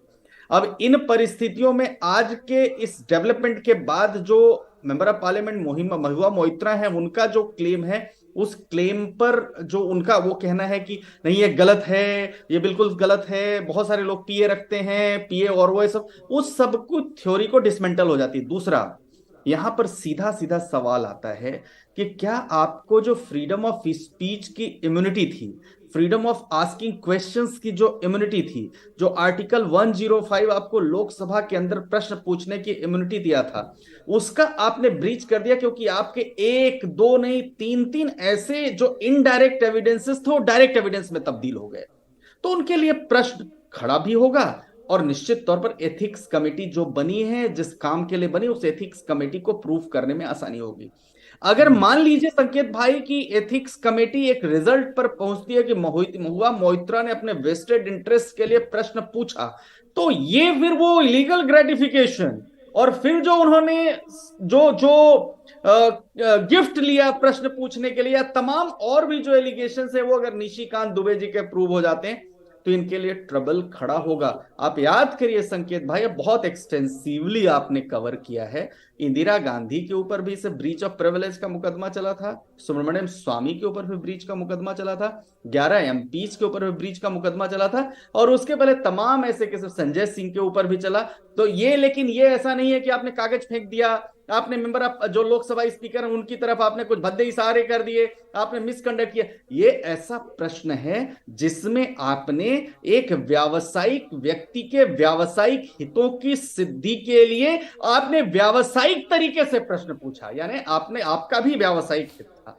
तो ये एक ऐसा सर्व है जो आपको मेंबर ऑफ पार्लियामेंट होने की जो इम्यूनिटी है, उसको इम्यूनिटी को खत्म करता है। तो अब ये देखना है कि अगर एथिक्स कमेटी इसके बाद किसी डिसीजन, क्योंकि सेपरेशन ऑफ पावर भी है संकेत भाई, ये मानना पड़ेगा। सेपरेशन ऑफ पावर में जब एक ऑलरेडी एक हाई पावर कमेटी कॉन्स्टिट्यूट हुई है जो इन्वेस्टिगेट कर रही है एलिगेशंस को, जब तक वो किसी नतीजे पर नहीं पहुंचता, क्योंकि इसकी रेलेवेंस जो हीरानंदानी के एफिडेविट की है, उनके अप्रूवर बनने की है, उसकी रिलेवेंस एथिक्स कमेटी के सामने अभी है। और एथिक्स कमेटी अगर इस नतीजे पर पहुंचती है कि हाँ, जो निशिकांत दुबे जी के जो आरोप हैं वो प्रथम दृष्टया सिद्ध पाए जाते हैं और ये एफिडेविट जो है ये सेकेंडरी एविडेंस के रूप में आएंगे, तो इनके लिए बहुत बड़ी प्रॉब्लम खड़ी होनी है। और ये जो है ये लोकसभा के स्पीकर के सिस्टम पर डिपेंड करता है। लोकसभा के स्पीकर, मैं समझता हूं कभी भी चाहे संकेत भाई, आप भी इस बात को अग्री करेंगे कि आप भी चाहें तो हीरानंदानी के उस एफिडेविट को प्रथम दृष्टया आधार मानते हुए इनको लोकसभा की सदस्यता से सस्पेंड भी कर सकते हैं, लेकिन ये लोकसभा स्पीकर के विजडम पर डिपेंड करेगा, क्योंकि ये डिस्क्रिशनरी पावर है। जी, ओवर। ये उनका डिस्क्रिशनरी पावर है, बिल्कुल। मैं अखिलेश जी आपके पास वापस आना चाहता हूं। इसमें बहुत सारे अन्य नाम हैं, अभी थोड़ी देर पहले हम इसके बारे में बात भी कर रहे थे, और ये नाम कुछ इस प्रकार हैं। ये जो पूरा हलफनामा है हीरानंदानी जी का, वो कहता है मोदी अडानी को टारगेट के लिए महुआ राहुल गांधी के लगातार संपर्क में थी, और इसमें जो नाम आए हैं, सुचेता दलाल, शार्दुल श्रॉफ और पल्लवी श्रॉफ भी मदद कर रहे थे। महुआ को शशि थरूर और पिनाकी मिश्रा ने भी मदद की। और उसके बाद फिर कुछ न्यूज़ ऑर्गेनाइजेशंस की भी बात है, FT, NYT और BBC। मैं बस आपसे ये जानना चाहता हूं, और फिर बाकी दो मेहमानों से भी जानेंगे कि जब ये जांच होगी तो क्या जांच के दायरे में, पूछताछ के दायरे में ये सारे लोग भी आएंगे? बिल्कुल आ सकते हैं, ये समिति को अधिकार है। जैसा मैंने कहा कि ये समिति तय करती है कि उसको जांच कैसे करनी है। जो समिति का मैंडेट है लोकसभा की नियमावली के अनुसार, ये समिति को अधिकार दिया गया है कि वो जांच का तरीका, प्रोसीजर क्या होगी वो तय करे। तो जो समिति की पहली बैठक हो रही है उसमें तो दोनों को मौखिक साक्ष्य के लिए बुलाया गया है। उसके बाद जैसा मैंने कहा कि महुआ मोइत्रा को भी बुलाया सकता है अपनी सफाई देने के लिए। उसके बाद ये जो लॉगिन पासवर्ड की बात आ रही है, इसकी पुष्टि करने के लिए आईटी मंत्रालय के, एनआईसी के अफसरों को बुलाया जा सकता है। इसके बाद अगर उन्हें लगता है कि इसमें ये जो एफिडेविट दिया गया है दर्शन हीरानंदानी की ओर से, अगर इसके हिसाब से आगे बढ़ा जाए तो फिर इसमें जो जो नाम दिए गए हैं उन्हें भी बुलाया जा सकता है। ये समिति को अधिकार है। इस समिति को यह अधिकार होता है कि वो किसी को भी अपने सामने सम्मन कर सकती है एज ए विटनेस। तो इसमें ये कोई हैरानी की बात नहीं होगी और इस समिति के ऊपर छोड़ देते हैं कि वो उसको कैसे करेंगे नहीं करेंगे, लेकिन अधिकार उन्हें है, वो बुला सकते हैं। बिल्कुल, यही सवाल मैं संजय सिंह और अश्विनी दुबे से भी एक एक करके पूछना चाहूँगा। संजय सिंह, आपको लगता है कि जब ये जांच होगी तो ये सिर्फ महुआ मोइत्रा तक ही सीमित जांच नहीं होगी? हालांकि केंद्र में वही हैं क्योंकि उन्हीं पर ये आरोप डायरेक्टली लग रहे हैं, तमाम आरोप लग रहे हैं, लेकिन दस्तावेज में जो कहा गया है, इस हलफनामे में जो कहा गया है, दावा किया गया है, क्लेम किया गया, आरोप लगाया गया है, उसकी जांच करके एक प्रमाण लाना, एक प्रूफ लाना कि हाँ ये जो आरोप लगाया गया है ये आरोप सही है, इसमें और लोग भी पूछताछ के दायरे में आ सकते हैं। संजय सिंह और उसके बाद अश्विनी दुबे। देखिए संकेत, दो तरह की चीजें हैं। एक लीगैलिटी का इशू जो प्रोबिटी या एथिक्स कमेटी के सामने है, या जो कंप्लेंट फाइल की गई है सीबीआई के साथ, या जो दूसरी एक और कंप्लेंट जो ministry of information technology and electronics के पास फाइल की गई है। और दूसरा इशू है पब्लिक परसेप्शन। पहले जरा पब्लिक परसेप्शन की बात करते हैं, फिर दूसरे पे आते हैं। देखिए पब्लिक परसेप्शन में महुआ मोइत्रा एक तेज तर्रार धुआंधार अंग्रेजी बोल करके किसी को संसद में खड़े होकर के बिल्कुल धराशायी करने वाला, लोग उनको मतलब सर माथे पे चढ़ाए हुए, और मतलब दुनिया जहान इसमें ये भी लिखा हुआ है कि कैसे तमाम वो जो प्रमुख विदेशी अखबार, NYT, financial times, New York times, BBC, तमाम वो एजेंसियां प्लस तमाम भारतीय मीडिया संस्थान भी, बहुत सारे। इजाजत दें, माजिद मेमन साहब भी हमारे साथ जुड़ रहे हैं। माजिद साहब, आपकी पहली प्रतिक्रिया। देखिए, ये बड़ी दुख की बात है कि इस तरह के प्रचार को इतनी हवा देकर कुछ इस तरह से फैलाया जाता है कि जैसे किसी भी व्यक्ति के खिलाफ, और विशेष तौर पर किसी महत्वपूर्ण व्यक्ति जैसे सांसद हो या मंत्री हो, उसके खिलाफ इस किस्म के आरोप को इस तरह से प्रचारित किया जाता है कि जैसे वो दोषी हैं। ये यहाँ तक कि ये महुआ वाला मामला है, ये आरोप लगाना कि सांसद को पैसे दिए गए या सांसद को कोई तोहफे दिए गए कुछ प्रश्न पूछने के लिए, इस तरह का झूठा आरोप लगाना कोई मुश्किल नहीं है। कोई भी व्यक्ति भारत में किसी भी सांसद के बारे में ये कह सकता है। अब जहां तक कि इसको साबित करने की बात है, चूंकि सांसद तो शुरू से कह रही हैं और उन्होंने बार बार ये बात पब्लिकली भी कही है कि इसमें कोई सच्चाई नहीं, मैंने कभी किसी से कोई तोहफा नहीं लिया। अब लोगों को इस बात का भी इल्म है कि ये वो सांसद है जिसने बहुत ही तीव्रता के साथ सरकार के खिलाफ आवाज उठाई है, और पार्लियामेंट में जिस तरह से वो बोलती हैं उस पर बहुत से लोगों को नाराजगी है, और इसलिए उनके खिलाफ कोई अगर साजिश रची जा गई हो तो इससे इनकार नहीं किया जा सकता। पहली बात। दूसरी बात, अब ये जो आरोप लगाए गए हैं उन पर, उन आरोपों को कितना सच है उसमें या कितना उसमें सच नहीं है, इस संदर्भ में पार्लियामेंट की एथिक्स कमेटी जांच कर रही है। अभी हमें प्रतीक्षा करनी चाहिए। जो भी, चाहे हीरानंदानी जी है या कोई और हो, उन्हें अगर कोई प्रतिज्ञा पत्र या टेलीविजन में देने के और मीडिया में देने की बजाय उन्हें वहां उस कमेटी के सामने सादर करना चाहिए और वहां जवाब देना चाहिए। मगर दुख की बात यह है कि उनका मकसद सिर्फ सच्चाई जनता तक पहुंचाने का नहीं है, बल्कि उनका मकसद बदनाम करना, कि किस तरह से सांसद को बदनाम और जलील किया जाए। ये एक बहुत ही गलीज हरकत है। अगर ये सही नहीं है सांसद के बारे में जो आरोप लगाया गया, तो ये हम सब के लिए शर्म का मकाम होगा। जी माजिद साहब बने रहें, मेरे सहयोगी अखिलेश शर्मा भी यहाँ पर हैं, कुछ सवाल पूछेंगे। मेनन साहब, ये जो बात आई कि टीएमसी ने सपोर्ट नहीं किया है और बार बार पूछा गया कि टीएमसी का इस पर क्या स्टैंड है, क्योंकि उन्हीं की पार्टी के सांसद के ऊपर ये आरोप लगाए गए। क्या कारण है कि टीएमसी खुल करके, जैसा कि आप बोल रहे हैं वैसा नहीं बोल रही है? महुआ मोइत्रा के पक्ष में उन्होंने कुछ भी एक बात नहीं कही है। देखिए, मैंने इससे पहले भी आपसे ये बात कही है कि ये सांसद जो है, ये एक फायरी सांसद है जो बहुत ही रैशली अपनी बात रखती है, बहुत ही पावर के साथ रखती है, जो सारा देश सुनता है, और उनकी प्रशंसा भी बहुत हुई है अगर उनके ऊपर टिप्पणियां हुई हैं तो। और इसलिए जहां तक के जिनके खिलाफ वो अगर वो आवाज उठाती हैं, जाहिर है उन्होंने उनके खिलाफ कोई मिशन बनाई हो, कोई कॉन्स्पिरेसी की हो, तो इससे झुटलाया नहीं जा सकता। मैं समझूंगा, चाहे उस पार्टी से जुड़ा हूं, मगर सच्चाई ये है कि इसमें अगर कोई हकीकत में ऐसी बात है तो एथिक्स कमेटी को इस पर अपनी जांच कर लेने दीजिए। उसका जब जवाब आएगा तो हम उसके बारे में बात करेंगे। जी बहुत बहुत धन्यवाद माजिद मेमन साहब हमारे साथ जुड़ने के लिए। वापस चलते हैं हमारे मेहमानों के पास।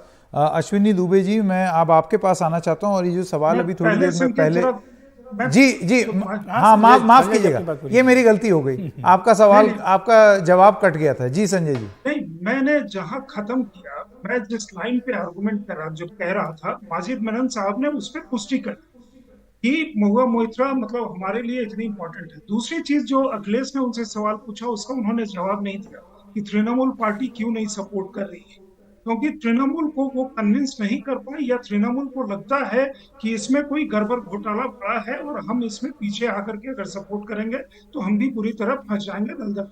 दूसरी चीज, माजिद मेनन साहब कह रहे हैं कि ये बहुत ही गलीज बात है कि उन्होंने इस तरह से कहा, ये जांच पूरी हो जानी चाहिए थी।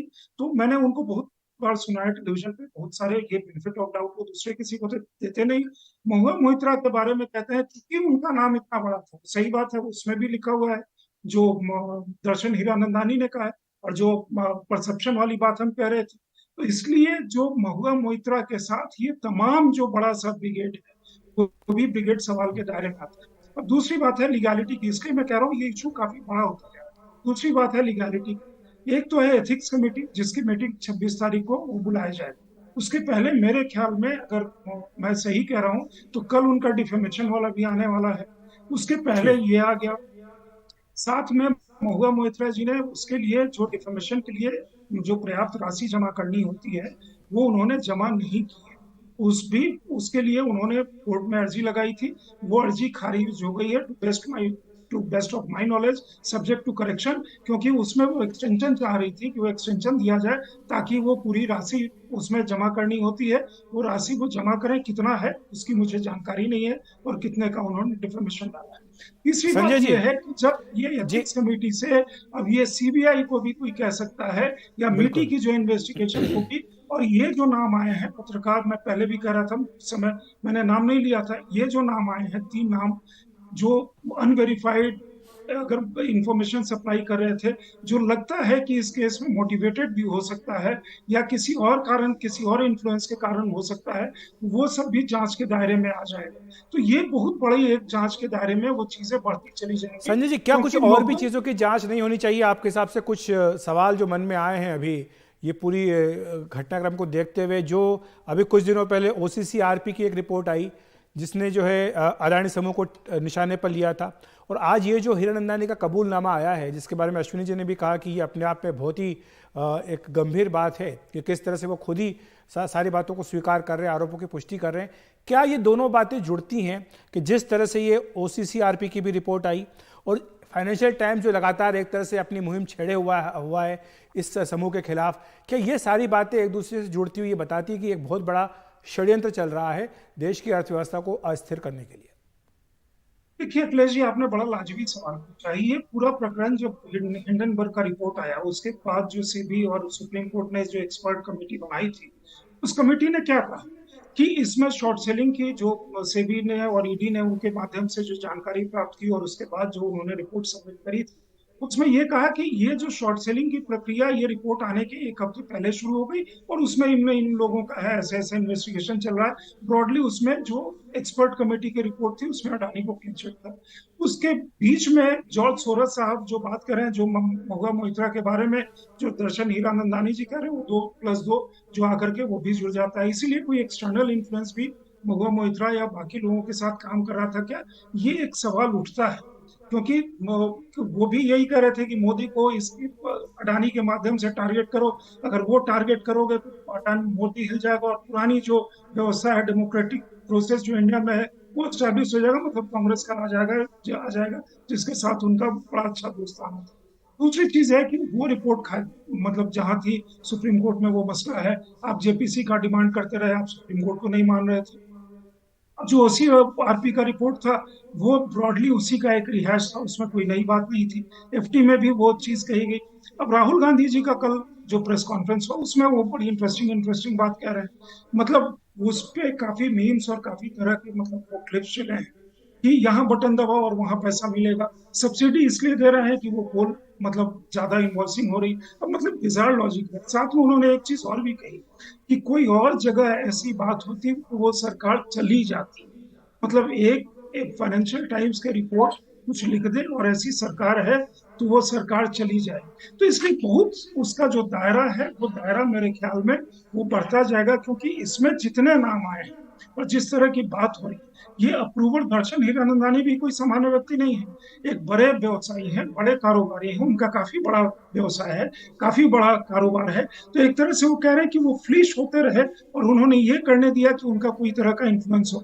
वो क्यों ऐसा किए या बाकी चीजें क्या हुई वो एक अलग जांच का विषय है। लेकिन पहले दोनों व्यक्ति जो आए हैं, पहले जयकिशन देहदराई जो उनके काफी करीबी थे, जिन्होंने बीन स्पिल किया, उसके बाद ये कोर्ट में गई मैच्योर भागा भागी वो करके डिफेमेशन लेकर के कि हम सबकी मुंह बंद कर देंगे। अब ये दर्शन हीरानंदानी का आ गया जो जांच का दायरा काफी बड़ा कर देगा। और ये मेरे ख्याल में अनफोल्डिंग जो स्कैंडल है, ये इस जब हाल फिलहाल के वर्षों का सबसे बड़ा एक अनफोल्डिंग वो स्कैंडल होगा।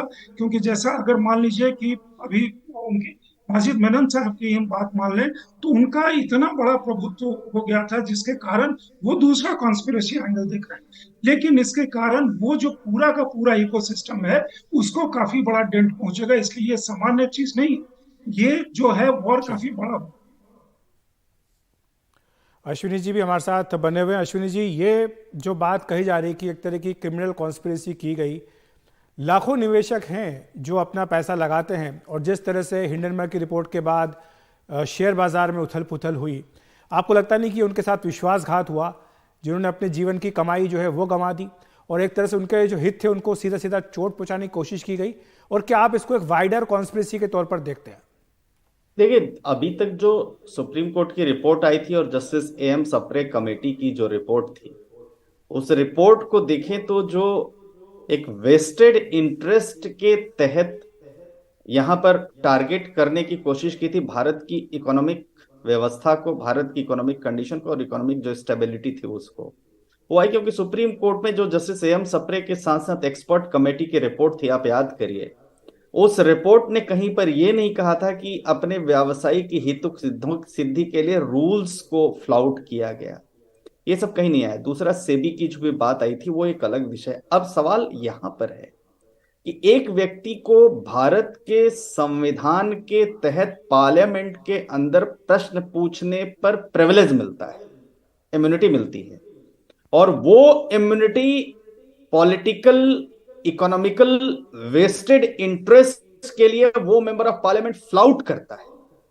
और जब कभी व्यावसायिक हितों के दूसरे व्यक्ति के सिद्धि के लिए वो ऐसे प्रश्न पूछता है लगातार, और खास तौर से जो आईडी पासवर्ड जो एक बड़ा प्रिविलेज्ड मेंबर ऑफ पार्लियामेंट का लोकसभा में एक्सेस करने के लिए सिस्टम होता है, उसको जो है वो एक थर्ड पर्सन बैठ करके ऑपरेट करता है और वो थर्ड पर्सन एक्सेप्ट कर लेता है, वो यानी अप्रूवर बन जाता है, अप्रूवर भारत की कानून व्यवस्था के मुताबिक, और वो एक कहता है कि उसे ब्लैकमेल किया गया मेंबर ऑफ पार्लियामेंट के द्वारा। तो ये सब सबूत प्राइमा फेसी स्टैब्लिश करते हैं कि वेस्टेड इंटरेस्ट के लिए प्रश्न पूछा गया, वेस्टेड इंटरेस्ट के लिए प्रिविलेज को ब्रीच किया गया, वेस्टेड इंटरेस्ट के लिए, अपने इकोनॉमिक हितों के लिए, अपने पॉलिटिकल हितों के लिए दूसरे के इकोनॉमिक हितों को टारगेट किया गया, ऑफिशियल ईमेल पोर्टल पर लॉगिन करने की बात को इस्टेब्लिश किया गया, ये कहा गया कि ब्लैकमेल किया गया। तो ये सब बातें साबित करती हैं कि जो prima facie centre main accused है, उसमें उस मेन एक्यूज के खिलाफ प्रथम दृष्टया मुकदमा बनता है। वो मुकदमा अभी चूंकि एथिक्स कमेटी के सामने है, लेकिन इन सबूतों को देखते हुए एथिक्स कमेटी डिसीजन ले। दूसरा बड़ी महत्वपूर्ण बात आपने भी की, और अभी एक वकील साहब, बड़े सीनियर नामी वकील देश के जुड़े हुए थे, मैं समझता हूं कि उन्होंने as a member of parliament तो अपनी बात कह दी अपोजिशन का होने के नाते, लेकिन एज एन एडवोकेट, जो उनकी एडवोकेसी की एथिक्स थी, जो एज ए लॉ स्टूडेंट या लॉयर होने के नाते जो बातें थी, वो उन्होंने नहीं कहा। क्योंकि ये बात आपको मानना पड़ेगा कि जब कोई व्यक्ति अप्रूवर बनता है एफिडेविट्स के साथ, तो इक्वल रिस्पॉन्सिबिलिटी उसके ऊपर भी लाई करती है। तो मैं समझता हूं कि इसमें जो महुआ मोइत्रा के ऊपर जो आरोप लगाए गए हैं, वो आरोप प्रथम दृष्टया साबित होते हैं। और अब ये लोकसभा स्पीकर को during the pendency of the inquiry ये डिसीजन लेता है कि वो महुआ मोइत्रा के खिलाफ जो उनके विशेषाधिकार उनके पास पेंडिंग इंक्वायरी, क्या उनको सस्पेंड करना चाहिए, जो पहले के केसेस में हुआ भी वो करना चाहिए, या और फर्दर इंक्वायरी रिपोर्ट का वेट करना चाहिए। मगर एक बात तो साबित हो गई संकेत जी, अखिलेश जी, कि ये ब्रीच ऑफ प्रिविलेज इस्टेब्लिश हो गया है हीरानंदानी के एफिडेविट आने के बाद। बिल्कुल बिल्कुल। और अब ये जांच का एक विषय बन गया है। बहुत ही विस्फोटक दावा किया गया है इस हलफनामे में, इस एफिडेविट में, कबूलनामे में। पीकेडी नाम्बियार भी अब हमारे साथ हैं, राजनीतिक विश्लेषक। नाम्बियार साहब, आप क्या कहेंगे? नमस्कार। All that glitters is not gold, this is what I can say, that जो हम दिखते हैं वो नहीं है, हमेशा सच नहीं है जो सुनते हो। आई थिंक महुआ मोइत्रा ये जो एफिडेविट के बाद इससे ज्यादा एक्सपोज होने का कोई कुछ है नहीं, बचा नहीं है इस केस के अंदर। ये सिर्फ मुझे लगता नहीं है कि सिर्फ एंटी नेशनल एक्टिविटी है। अपना जो प्रिविलेज जो एज एन एमपी आपको मिला हुआ है, जो कॉन्स्टिट्यूशन दिया हुआ है, जो जनता चुनकर आपको जिस पर्पस के लिए भेजा गया है पार्लियामेंट के अंदर, उधर जाके अगर आप इस तरह का जो काम करोगे पैसा लेने के लिए, करप्शन भी है इसके अंदर, हर चीज एक तरफ से जो हम लोग भी पहले बात करते थे, वो कहीं ना कहीं एक डाउट हमें हमेशा था। ये 24 घंटा जो अदानी अदानी अदानी अदानी बोलते थे, और मोदी जी को अटैक करने का एक तरीका ढूंढ के, आई थिंक ये पहले से भी लग रहा था कि कहीं ना कहीं इसमें कुछ ना कुछ दाल में काला है, बट मुझे लगता है कि पूरा दाल ही अभी काला निकल गया। एक और बात यह है कि इसमें सबसे ज्यादा इंपॉर्टेंट ये है, ये जो नेटवर्क है, इंटरनेशनल नेटवर्क्स जो इन्वॉल्व है, चाहे वो सोरोस हो या हिंडनबर्ग हो और बाकी जो है, उन लोगों का और हमारे ये जो सो कॉल्ड एमपीज का बीच में क्या ताल्लुक है। इंडियन कंपनीज का तो चलो मान लेते हैं कि दर्शन हीरानंदानी ने तो अपना पूरा किताब खोल के रख दिया। अब महुआ मोइत्रा के ऊपर टीएमसी क्या कार्रवाई करेगा, या टीएमसी इसके ऊपर इतना चुप रहने की जगह कल सुबह क्या कार्रवाई होगा, यह हमें देखने वाला है। लोकसभा स्पीकर क्या करेगा, को किस तरह का इंक्वायरी होगा, सीबीआई इंक्वायरी जो लास्ट बंदे तक पहुंचने के लिए मीडिया के अंदर से किस किस तरह के लोगों ने, चाहे अच्छा हो बुरा हो, मैं समझता हूं कि इट वाज, मैं I always maintained that it was not just about Adani as a company. If Adani as a company कुछ गलत किया होगा तो जरूर उनके ऊपर भी कार्रवाई होना चाहिए, but it was not just on Indian, it was more of like attacking an Indian economy, and the route which they have chosen to attack Prime Minister Narendra Modi, उसके लिए एक गुजराती कनेक्शन ले लिया और एक कंटेम्पररीज है, ये सब चीज बता के लोगों ने किया हुआ है। आज भी राहुल गांधी ने तेलंगाना में अदानी का नाम ले रहे थे। आई थिंक इसमें राहुल गांधी का भी, दर्शन हीरानंदानी का जो स्वर्ण एफिडेविट में उसमें भी राहुल गांधी का भी नाम है। मुझे लगता है कि जो जिसको हम सोचते थे कि यार ये हमारी गौरव है, ये हमारे देश के लिए, देश का ऑपोजिशन पार्टीज में अच्छा बोलने वाला लोग है, ये लोग है, बट क्या निकल कर आया। एंड मुझे नहीं लगता है कि अभी एक सेकंड भी महुआ मोइत्रा को वेट करना चाहिए. She should have been resigning by now from the parliament and she should लेकिन नामबिहार जी जो आपने राहुल गांधी का नाम लिया, आपने राहुल गांधी की बात की है, अब जो हीरानंदानी का एफिडेविट आया उससे तो लग रहा है कि एक तरह से ये बहुत बड़ा षड्यंत्र था. जिस तरह से अपने कॉर्पोरेट ट्राइबल को निशाना बनाने का प्रयास किया गया, लॉगिन आईडी एक्सेस करके सवाल लोड कर दिए गए, और इसमें लगता है कि जिस तरह से कि विदेशी पब्लिकेशंस का भी नाम लिया गया, तो ये एक बहुत बड़ा कॉन्स्पिरेसी साफ तौर पर दिखाई दे रहा है. तो आपको लगता है कि क्या राहुल गांधी जाने अनजाने इनके हाथ का खिलौना बन गए? आप बिल्कुल बिल्कुल अखिलेश जी, आप जो बिल्कुल सही कह रहे हैं कि मैं एक आईटी कंपनी चलाता हूं, मुझे पता है कि जो एक साइबर क्राइम है, एक तरह से you are giving your privileges to somebody who against a bag और against renovating your house, against for your etcetera, अपना एक प्रिविलेज जी, मैं आपके पास वापस आऊंगा. ने आपको दिया हुआ है, पार्लियामेंट ने आपका सिग्नल थोड़ा सा कट रहा है, मैं वापस आऊंगा. शिशिर बजोरिया जी भी हमारे साथ हैं, भारतीय जनता पार्टी के नेता. शिशिर जी, आपकी पहली प्रतिक्रिया, और आपको लगता है ये जो पूरा विपक्ष का एक अटैक था भारतीय जनता पार्टी पर, वो थोड़ा सा ढीला या फीका पड़ेगा इन आरोपों के बाद? देखिए जी, ऐसा है कि जो भी बेबुनियाद अटैक, कोई आप एक ही चीज को 100 बार दोहरा लो तो सत्य नहीं बन जाता है. एक ही सवाल को आप 100 बार कर लो तो ये उससे ये नहीं स्थापित होता है कि वो जो सवाल आप कर रहे हो वही सत्य है, जो कि इस केस में ये दिख रहा है. ये पहले तो लगता था क्या बात है, एक ही व्यक्ति, एक ही सांसद, केवल एक ही सवाल पूछे जा रहा है. अब देखिए, अब जो बात सामने आ रहा है, माननीय स्पीकर महोदय ने इसको एथिक्स कमेटी को भेजा है. अब एथिक्स कमेटी इस पे बैठ के विचार करेगा, क्योंकि जो भी वाकया हुआ है वो सदन के पटल में हुआ है. मेरा मानना है कि जो भी चीज सदन के पटल में होता है उसका फैसला केवल सदन और सदन की कमेटियां और माननीय स्पीकर और माननीय सांसद महोदय कर सकते हैं. तो इसमें अब माननीय स्पीकर जी ने तो भेज दिया इसको एथिक्स कमेटी में. अब यदि जो सांसद महोदय हैं उनका कुछ बचाव पक्ष है तो वो रखें, मगर जहां तक एक चीज तो साबित हो गया है कि जो बार बार एक ही अडानी का जप लगाना और उससे ये संकेत देना कि माननीय प्रधानमंत्री जी से कुछ गलती हुआ है, ये तो साफ आ गया कि क्यों हो रहा था. मगर मैं फिर बोलता हूँ, इसका फैसला सदन का जो एथिक्स कमेटी है वो लेगा. जी, बहुत धन्यवाद शिशिर जी. इस वक्त एक खबर और आ रही है अखिलेश जी, जरा बता दूं. ये जो कबूलनामा था या जो एफिडेविट है, उसमें एक नाम था वरिष्ठ पत्रकार सुचेता दलाल का जी. तो अब सुचेता दलाल जी ने ट्वीट के माध्यम से एक जानकारी दी है, जो कि मैं जरा पढ़ दूं ताकि सब लोगों को पता चल जाए. वो कहती हैं, this is completely stupefying. I do not know Mahua Moitra personally at all. मैं महुआ मोइत्रा को व्यक्तिगत रूप से नहीं जानती हूं. I may have retweeted some of her stuff. मैंने उनके कुछ ट्वीट्स रीट्वीट जरूर कर दिए होंगे. I don't know Pallavi Shroff. मैं पल्लवी श्रॉफ को नहीं जानती हूँ. I used to know Shardul Shroff long ago. मैं बहुत पहले शार्दुल श्रॉफ को जानती थी.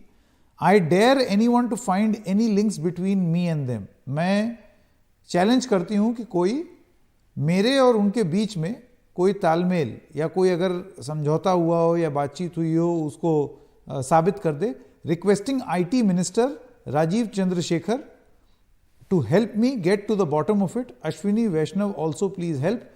This is one time the government ought to help prevent this kind of slander by some crooks. तो ये एक बयान आया है एक पत्रकार सुचेता दलाल का, जो कि जिनका नाम इस एफिडेविट में अब आ गया है. बिल्कुल. और वो रिक्वेस्ट कर रही हैं अश्विनी वैष्णव से, जैसा आपने पढ़ के बताया, राजीव चंद्रशेखर से. तो ये रिक्वेस्ट निशिकांत दुबे ने भी अश्विनी वैष्णव और राजीव चंद्रशेखर से की है कि वो भी इसकी जांच करे. तो अब 2 रिक्वेस्ट उनके पास पहुंच गई हैं कि इस पूरे मामले की तह तक पहुंचा जाना चाहिए, क्योंकि इसमें IT का बहुत बड़ा रोल होगा. जो भी पूरे आरोप लगाए गए उनको सत्यता साबित करने के लिए, या फिर वो असत्य है या नहीं है, ये साबित करने के लिए IT का बड़ा रोल. एक सवाल ये होगा, जांच कौन करे? क्योंकि एक तो एथिक्स कमेटी, क्योंकि ये MP का मामला है तो एथिक्स कमेटी कर सकती है. लेकिन आप अभी थोड़ी देर पहले बता रहे थे ये जांच एजेंसी को भी ये चिट्ठी गई, CBI को गई. CBI को. तो ऐसे में जांच कौन करे?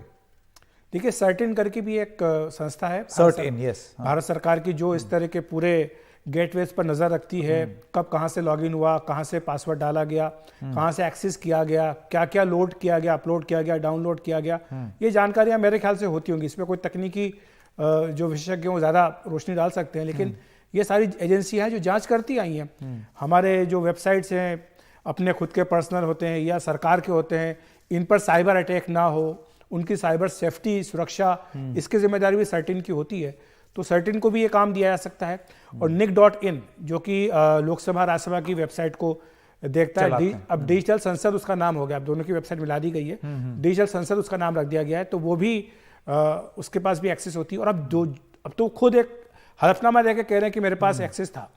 जो आरोप निशिकांत दुबे ने लगाया और जो जय अनंत देहादराई ने लगाया, उसकी तो पुष्टि वो खुद करे कि हाँ मैंने खुद लॉग इन करके इसमें सवाल लोड किए लिखे हैं, तो इसमें कहाँ कुछ बचता है। लेकिन फिर भी ठीक है, अगर हुआ जांच तो इसमें जांच तो होनी चाहिए। एक चीज अपने दर्शकों को और बता दें, क्योंकि ये आरोप बहुत गंभीर हैं अखिलेश जी। जाहिर सी बात है, एक पक्ष जिन्होंने आरोप लगाए हैं, जो 2 लोगों ने ये आरोप अब एफिडेविट में लगाए हैं, उनका है, और एक पक्ष महुआ मोइत्रा का है और उनकी पार्टी का है। हमने जब से ये ब्रॉडकास्ट चल रहा है, तृणमूल कांग्रेस के तमाम प्रवक्ताओं को, तृणमूल कांग्रेस को आधिकारिक तौर पर इस जो पूरी बहस चल रही है या पूरी बातचीत चल रही है, इसमें आमंत्रित किया कि वो आएं और अपना पक्ष रखें। अब तक ऐसा बयान दिया गया है कि तृणमूल कांग्रेस आधिकारिक रूप से अभी इस पर कोई बयान नहीं दे रही है। तो मुझे लगा कि अपने दर्शकों को ये बात भी बता दी जाए। संजय सिंह और अश्विनी दुबे के पास एक बार फिर से दोबारा चलते हैं। संजय जी, इसके राजनीतिक परिणाम क्या हो सकते हैं, उस पर जरा अगर आप थोड़ा सा प्रकाश डालें, खास तौर से ये जो विपक्षी एकता, विपक्षी गठबंधन की अगर हम बात करें तो। देखिए संकेत, एक चीज तो जांच वाले पे थोड़ा सा मुझे लगता है कि जो अखिलेश बात कर रहे थे, वो जो एजेंसीज हैं वो जांच करके बता सकती हैं कि ऐसा हुआ। मुझे लगता है कि ये अंत में जाएगा उसके पास जिसके पास किसी तरह का वो मतलब इसमें कोई सीधे सीधे तो एक है टेक्निकल चीजें वो बता सकते हैं कहाँ से लॉगिन, और उसके बाद मुझे लगता है कि जो पूछताछ होती है ऐसे एजेंसी के लिए, हो सकता है भारत सरकार मीडी सीबीआई को कह सकती है, कोई और एजेंसी कह सकती है सीबीआई को, भारत सरकार को, कि आप इन्वेस्टिगेट करिए, ताकि उसका दायरा जो है पूरा, इसका फाइनेंशियल एस्पेक्ट है, आप किसी को समन कर सकते हैं, किसी के पास जा करके पूछताछ कर सकते हैं, कोई और एविडेंस के तौर पे कोई और चीज कलेक्ट कर सकते हैं। तो मुझे लगता है कि शायद ये जांच का दायरा वहां तक जाएगा। अब बच गई पॉलिटिकल बात। तो देखिए, ऐसे भी मतलब टीएमसी अपने आप को इससे अलग रखने की कोशिश कर रही है, लेकिन वो कितना भी कोशिश कर ले वो इससे बच नहीं पाएंगे। उसके 2 कारण हैं। एक, महुआ मोइत्रा उनकी पार्टी की सबसे तेज तर्रार सांसद को यहाँ पे के रूप में प्रस्तुत होती थी। सारे लोग महुआ मोइत्रा का नाम लेते थे। हाँ, एक बात जरूर है कि एक बार एम्बैरेसमेंट उनके कारण तृणमूल को फेस करना पड़ा था पिछले साल, जबकि वो महंगाई पे डिबेट चल रहा था और उनका लुई वितौं का बैग बगल में रखा था और पोकली दास दस्तीदार वो बोल रही थी तो कि कैसे घर का बजट चलेगा, क्या होगा नहीं होगा, और वहां उनका इतना महंगा। बहरहाल वो किसी का पर्सनल है, उनके पास क्या संपत्ति है, वो जो चाहे रख सकती है। अब जो इशू है, जब वो कह रहे हैं कि वो इन्होंने जो दर्शन हिरानी ने कहा है कि संपर्क में आए जिस समय वो विधायक थी, किसी को आप अपनी पार्टी का पहले विधायक बनाते हैं, फिर उसके बाद इन्वेस्टर समिट में उनको इतना प्रोमिनेंस पोजीशन देते हैं कि वो सारी दुनिया के साथ इंगेज करें, क्योंकि इनके क्रेडेंशियल जो थे वो मतलब इन्वेस्टमेंट बैंकिंग के थे। उसके बाद उनको 2 बार आप राज्यसभा का सांसद बनाने की कोशिश करते हैं, पोजीशन देते हैं, और वो राज्यसभा का सांसद नहीं बनते और कहते हैं कि नहीं मैं लोकसभा में ही जाऊंगी। तो ये उस पार्टी को एक्सप्लेन करना पड़ेगा कि आखिरकार आपने क्या ऐसा किया, या इतना होने के बाद आपने बीच में उनको कोई शो कॉज दिया क्या। तो अगर वो नहीं करेंगी तो मुश्किल। इंडिया अलायंस इस बात पे पूरी तरह अभी तक साइलेंट है। अब जब राहुल गांधी और शशि थरूर का नाम आएगा तब उनको एक्सप्लेन करना होगा, क्योंकि अगर ये अडानी पे टारगेटिंग की बात है तो शशि थरूर तो 3 दिन पहले जो अडानी ने पीपीपी पार्टनरशिप के साथ केरला में जो सी पोर्ट खोला है, वहां तो मतलब कांग्रेस और तृणमूल दोनों में के भीतर होड़ लगी हुई थी कि उसका क्रेडिट कौन क्लेम करता है, क्योंकि ये दुनिया का सबसे बड़ा सी पोर्ट होने जा रहा है। और पहला जिस दिन आ रहा था उस दिन मतलब आपस में वो उलझे हुए थे कि हमने बनवाया, हमने करवाया, हमने करवाया। राजस्थान में करें तो ठीक, तो ये जो है इसका दायरा बढ़ेगा। दूसरी चीज है कि इंडिया अलायंस ऑलरेडी वो पूरा क्रम्बल कर रहा है दिल्ली में और पंजाब में। मतलब उनके जो कॉन्ट्रडिक्शंस हैं आम आदमी पार्टी के और कांग्रेस के बिल्कुल साफ नजर आ रहे हैं। हर दिन वहां हो रहा। अखिलेश यादव पिछले 3 दिन से जो लगातार कह रहे हैं, जो आज समाजवादी के पार्टी के ऑफिशियल हैंडल से ट्वीट किया गया। तो ये सब लोग जो है, ममता बनर्जी अपने आप को प्राइम मिनिस्टर पोजीशन में पिच कर रही थी। वो क्यों पिच कर रही थी कि यहाँ उनकी जो एक सांसद थी वो प्रखर रूप से मोदी क्या और संजय पूरे अडानी। सिंह जी, संजय जी अगर ऐसे एक एक करके आप पार्टी बताने लगे तो बड़ा टाइम लग जाएगा, लेकिन मैं समझ रहा हूं आप किस तरफ इशारा कर रहे हैं। विजय सरदाना जी भी हमारे साथ जुड़ गए हैं। विजय जी, आप किस तरीके से देखते हैं इन आरोपों को? देखिए, जब से ये आरोप आए थे तभी और आप ही के चैनल पे हमने ये चर्चा करी थी कि इसमें दो पार्टियां हैं, एक है पॉलिटिशियन और दूसरा है बिजनेसमैन। और उस समय भी मैंने कहा था कि ये सिम्बायोटिक रिलेशन हिंदुस्तान की राजनीति में ही नहीं पूरी दुनिया में होता है। पॉलिटिशियन को पैसा चाहिए होता है और बिजनेसमैन को पॉलिटिशियन चाहिए होता है, क्योंकि उसको पॉलिसीज बदलवानी है और बदले में पॉलिटिशियंस के जो एम्बिशन, पर्सनल एम्बिशंस होते हैं, उसको पूरा करने के लिए भी कोई आदमी चाहिए, मतलब जो रिसोर्सफुल हो। अब इस चीजों को अगर हम ध्यान से देखें तो जो ये बात कही गई है, पहली बात तो ये है कि ये भारत की राजनीति में कोई नई चीज नहीं। जहां तक बात है एविडेंस की, प्रूफ की, वो एक अलग मुद्दा है, लेकिन आम आदमी जानता है। हमने पहली बार नहीं देखा है, कई बार देखा है कि बड़ी बड़ी पार्टियां होती हैं पॉलिटिशियंस की, वहां पे फिल्म स्टार इंडस्ट्रियलिस्ट होते हैं एंड वाइस वर्सा। जब इंडस्ट्रियलिस्ट की पार्टियां होती हैं वहां पे पॉलिटिशियंस होते हैं, तो पता लगता है कि करीबियां हैं। ये बात तो कोई नई बात नहीं है। लेकिन अभी जो घटनाक्रम हुआ है जिसमें एक बिजनेसमैन ने एफिडेविट में बहुत सारी बातें कबूल करी है, ये निश्चित रूप से ये वही चीजें हैं जो आम आदमी इस देश का एज्यूम करता था, सोचता था, गेसिंग करता था, एस्टिमेट लगाता था। वो चीजें आज एविडेंस के सामने एक उद्योगपति ने जनता के सामने थ्रू एफिडेविट रख दी। तो जो डिस्क्लोजर है वो जनता की जो सोच है उसको ही हाईलाइट करता है। हाँ, क्योंकि अब डिस्क्लोजर है, अब चीजें आपके सामने हैं, तो इससे ये पता लग जाएगा इस पूरे प्रोसेस के अंदर कि एविडेंस आने के बाद अब कार्रवाई क्या होगी। और कल भी मैंने इस पे चर्चा करी थी। इनफैक्ट मैंने एक बहुत डिटेल्ड वीडियो मेरे अपने चैनल पे बनाया है जिसमें मैंने ये एक एक लाइन करके बताया है कि किस तरह से अब पार्लियामेंट्री सिस्टम में जब ये एविडेंस आएंगे, क्योंकि 26 अक्टूबर को तो इनको बुलाया ही गया था, और 26 अक्टूबर से पहले ये एफिडेविट देना इस बात को बहुत क्लियरली बताता है कि बिजनेसमैन को उनके जो लीगल एडवाइजर्स थे उन्होंने साफ कह दिया होगा कि अगर ये गलतियां हुई हैं, क्योंकि इसमें सबसे बड़ी बात क्या है, डिजिटल फुटप्रिंट है। आप इस बात को समझिए, डिजिटल फुटप्रिंट है जिसको आप डिनाई नहीं कर पाएंगे, और अगर आप डिनाई करने की अब कोशिश करेंगे तो आप फंस जाएंगे। आपके बिजनेस ग्रुप के खिलाफ कार्रवाइयां होंगी, आपके पर्सनली होंगी, तो बहुत बड़ा बखेड़ा खड़ा हो जाएगा। बेहतर है, जैसा कि लीकर केस में हुआ था, आप सरकारी गवाह इनडायरेक्टली बन जाइए कि मैं कबूल करता हूं कि गड़बड़ियां हुई हैं, फिर इन्वेस्टिगेशन एक डिफरेंट डायरेक्शन में जाएगा और थोड़ी बहुत जो सजा होगी वो होगी, लेकिन बहुत बड़ा डैमेज नहीं होगा, बिजनेस को डैमेज नहीं होगा। तो मुझे लगता है इस लीगल एडवाइस के कारण उन्होंने ये कबूलनामा पेश किया है जो आज आखिर हमारे साथ। जी बिल्कुल, वक्त खत्म हो चला है, लेकिन विजय सरदाना जी, अश्विनी दुबे और संजय सिंह और अखिलेश जी, आप सबका बहुत बहुत धन्यवाद।